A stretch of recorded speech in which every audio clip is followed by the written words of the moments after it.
빗소리에 묻혀 들려오는 괴상하고 이상한 이야기.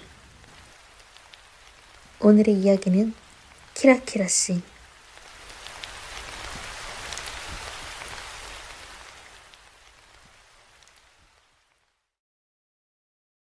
유령이나 정체불명의 존재 같은 건 믿지 않았습니다. 그런데 지금은 솔직히 손끝이 떨립니다.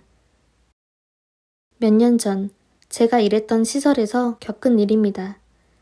당시 그 시설에서는 종종 잔혹하게 죽은 동물의 사체가 발견되곤 했습니다. 고양이나 토끼, 닭 같은 작은 동물들이었죠. 누가 그런 짓을 하는지 아무도 몰랐지만 아이들 중 누군가에게 물어보면 꼭 이렇게 대답했습니다. 키라키라 씨가 그랬어요. 키라키라 씨? 처음 듣는 이름이었습니다. 아이들에게 그게 누구야? 라고 물어보면 꼭 손으로 두 눈을 가리고는 몰라요. 라고 말했습니다.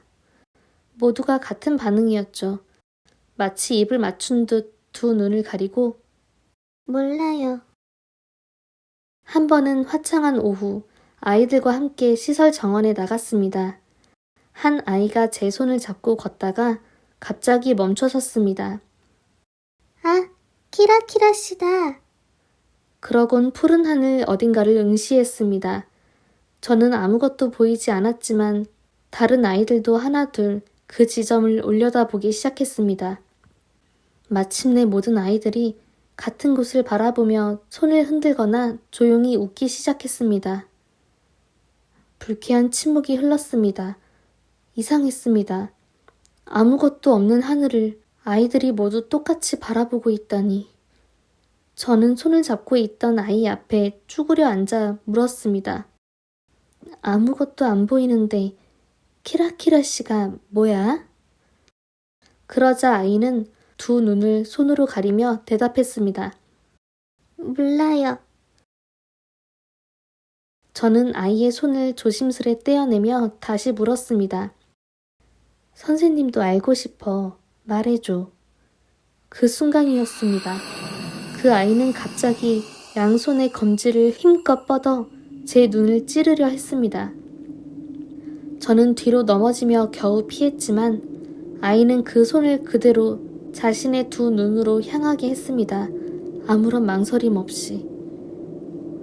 저는 비명을 지르며 아이를 제압했습니다. 그 아이의 작은 손이 자기의 눈에 닿기 전에 온 힘을 다해 막았습니다. 누구 없어요? 도와주세요. 제발. 믿을 수 없는 일이었습니다. 아이는 마치 제정신이 아닌 듯한 힘으로 저항했고 저는 악몽처럼 그 손을 붙잡고 있었습니다. 결국 아이는 울기 시작했습니다. 눈이 아파요. 아파요.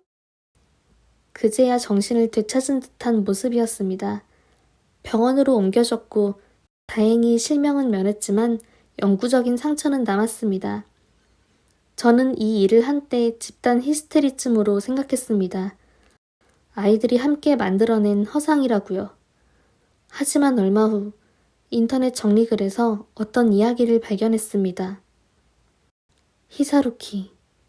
제가 겪은 키라키라 씨와 너무도 닮은 이야기였습니다.